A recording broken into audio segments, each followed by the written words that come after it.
Good afternoon, this is StaffsLive. I'm Lewis Warner. The headlines at 3 o'clock. The mother of a dead toddler has been charged with her murder.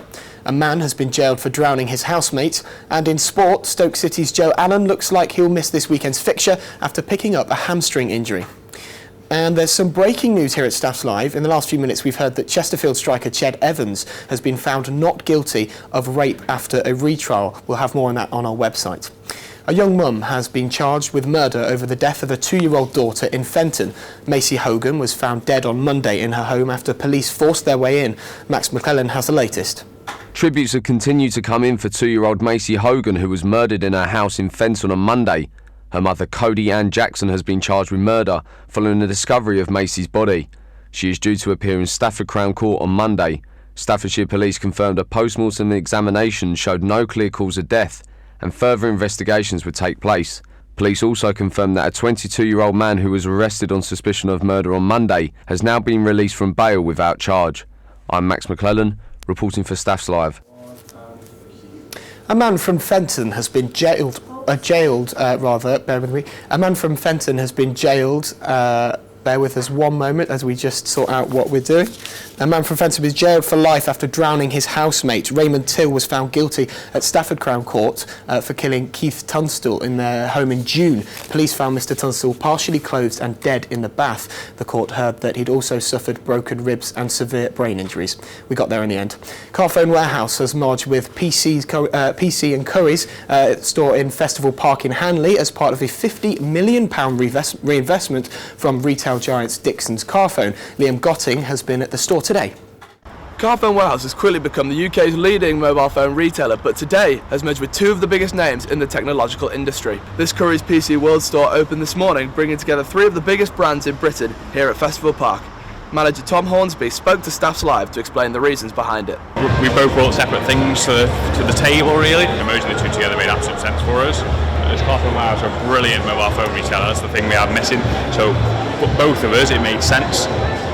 We've given Carphone Warehouse 250 more stores. It's a big thing for us, and two great brands together, it works really well. We used to be competitors, but now we're together. We've been together now 2 years, and it's just all one team, and that's really good. The company, now known as Dixon Carphone, after their £3.8 billion acquisition of Carphone Warehouse, hope that new posts will be created in the megastores, limiting the number of job losses in the area. The merge comes as part of a £50 million reinvestment plan taking place in all their stores nationwide. With this store being one of only 500 across the country with the three brands merged together, and with the hope that by the end of 2017 every Curry's PC World store will have Carphone Warehouse inside, this partnership looks set to continue to grow for the foreseeable future.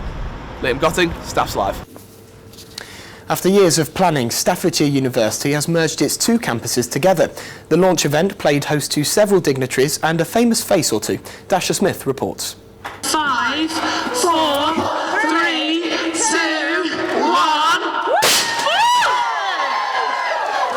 1. Enjoy your evening. Lovely, thank you. A major transformation to Staffordshire University has finally been launched with an unveiling ceremony on Wednesday. With £43 million investment, the university transformation has been a great one, with new technology and facilities now available to students. Liz Barnes is the Executive Vice-Chancellor. It's a great opportunity to celebrate with our staff and students that have moved up to the Staffordshire State campus and to the new students that have joined us this year, but also to welcome the local community onto the campus and for them to see just how we're transforming the university and to engage them with our activities. The party kicked off at the heart of the university itself, with special guests at the scene. BBC DJ Sarah Cox officially launched the All Stoked Up party and talks about new facilities. What I've seen so far, it looks amazing. I never went to uni because we were very poor, and so I got sent off to London to make my fortune showing off on telly. But if I could have gone to a uni, to do a course here where you can do TV post-production or music production and work in film and all these amazing creative courses that are available here, then I would have loved to have come to a place like this. What I think of uni is that it's a chance just to sort of make some brilliant friends, find out who you are a little bit, and at the same time hopefully get on the right career path. Fun games, activities and rides were open to the public in celebration of the launch and will carry on throughout the rest of the week. Dasha Smith, StaffsLive. Now, the number of reported sexual offences in Stoke-on-Trent has risen significantly over the last 12 months. Joe Thompson joins me now. And Joe, can you explain to me how big is this problem? Good afternoon, Lewis. Obviously, it's a huge problem and it's something the council are taking very, very seriously. In 2014 to 15, there were only 677 reported incidents, and in 2015 to 16, that's risen to 834, and that's a 23% increase. So obviously, the council are very concerned. So what are they proposing? Well, at the moment, the council are looking at how they're going to deal with this issue, and they're reportedly looking at spending about £185,000. Now, this is being debated on Tuesday, and the sort of things they're looking into are making sure that those that are vulnerable mentally and physically are very well looked after, and that everybody in Stoke-on-Trent feels safe. OK, Joe Thompson, thank you very much. Now, you may have heard of that creepy clown craze that's been all over the internet lately. It's got pranksters trying out more and more daring ways to frighten people. Rory Dallas has been clowning around, finding out some more. Coulrophobia, otherwise known as the fear of clowns to you and me. We all know someone who has it. Despite there already being enough films to keep anyone with that particular phobia up at night, people have decided to take it one step further with the so-called creepy clown craze, where people dress up as frightening clowns in order to prank unsuspecting people. But do people actually enjoy seeing these creepy clowns in action? I don't think people are taking it too seriously. I think if they came, I think people would laugh it off, maybe. Yes, yeah, it would put you on edge. I think I would probably be quite defensive if I had children in tow, certainly. I mean, I heard about some cases of it, and with the clowns with the makeup and stuff at night time, yeah, it'd be well scary. I spoke to Simon the Clown, a professional clown in the local area, to see what he thought about these pranksters. Well, it's sad. It's sad. I mean, I think it's the fact that they're doing this is kind of cruel, because it actually does scare people. It scares little kids, and it causes fear and trauma. And I think there should be some kind of crackdown on it. I mean, if you had some bloke walking down the street and he exposed himself to a bunch of kids, he would get arrested because of the effect that it would have on those children. But I think this is in some ways comparable. However, what may have started as a harmless, if misguided prank has taken a far more sinister turn, with Staffordshire Police saying that, while some might view the current craze of inappropriate incidents involving clowns as funny, unfortunately some people are using it as an opportunity to threaten and intimidate others, including children.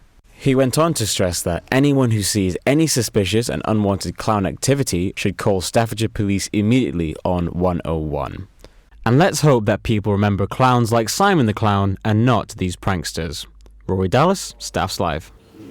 Now Charlie's joining me with the latest sport. What have you got for us, Charlie? Well, Lewis, this Saturday afternoon, Stoke City host Sunderland. Stoke and Sunderland have both yet to win this season after 7 Premier League games. Mark Hughes had his press conference this morning. He spoke about all manner of things, and one of the things he spoke about was that there's a big need for Stoke to win the game. This one we need to win. We feel we can win. More than confident that we have the capability in the team to win the game. It's difficult because Sunderland are in a situation that they don't want to be. But we're the home side. I think the onus is on us to make sure we're positive. And Mark Hughes also acknowledged that while Sunderland have yet to win this season, there is plenty of threat that they can pose at the Bet365 Stadium on Saturday afternoon. Sunderland are a difficult side. Clearly they may well come here with a more defensive mindset because it's an away game. And in the Premier League it's difficult to win Premier League games, but clearly they've got threats on the break as well, and the goal scoring threat of Jermaine Defoe will always be in opposition managers' minds. Port Vale are also in action this weekend. They travel to Sheffield United in League One, in what promises to be a tough fixture at Bramall Lane. Vale assistant manager Michael Brown used to play for the Blades. He played there for 5 years, and he has been reflecting on the clash in a positive mood. Well, I mean, I had the best 4 years there, and supporter-wise and people around the football club, it was just an amazing place to be at. We sort of went in at a time where it weren't going so well, and we managed to turn that round with a fantastic bunch of lads under Neil Warnock, and it was great times. And I'll never forget the cup run we had. We played 60 games, 2 semi-finals in 1 year and a playoff final, so it was great memories, and I always love going back, and I'm treated very well when I do so, and I'll be looking forward to it on Saturday. I think it's going to be an interesting one. I think it'll be certainly different to last week, atmosphere-wise and style of play. I think that's the other thing we need to adapt to change, and we keep saying that at these interviews. I think, even in the match, can we change? And we were looking to do that against MK last week, changing things at certain times when we felt like someone was getting tired, or that we had to move a few things around. But we'll certainly be up a great atmosphere and a more direct team in Sheffield United. In light of the recent Tyson Fury news, having had his title stripped, we spoke to Nathan Gorman. The 20-year-old Cheshire heavyweight is hopeful that Fury can make a return to boxing. He's gone from being an average Joe to the world champion. I generally think he must have mental health issues for that situation to happen. And I feel very devastating news, not for me, but for British boxing, that the home champion has to give himself up. And elsewhere in football, Stoke City forward Bojan went to Rome on his international break. He enjoyed his time off. He enjoyed an audience with the Pope, and he also took part in a charity game in which Robert Perez, Diego Maradona, Ronaldinho and several others featured. He scored a delicious chip in a 2-2 draw. Brilliant. Thank you very much, Charlie. Now, Libby has got all of the latest weather for you. It will be a dry and cloudy day with highs of 12 degrees going later on into the afternoon. There will also be brief spells of sunshine. Going into this evening, the cloud and dry spells will continue, which will keep temperatures from dropping below 10 degrees overnight. There is a chance of some showers as well. Going into tomorrow, temperatures will rise to 13 degrees with spots of rain throughout the morning. That's all your weather for now. Back to Lewis in the studio. Thank you very much, Libby. That is the latest news we've got for you now. There is more on the website, staffslive.co.uk. Goodbye.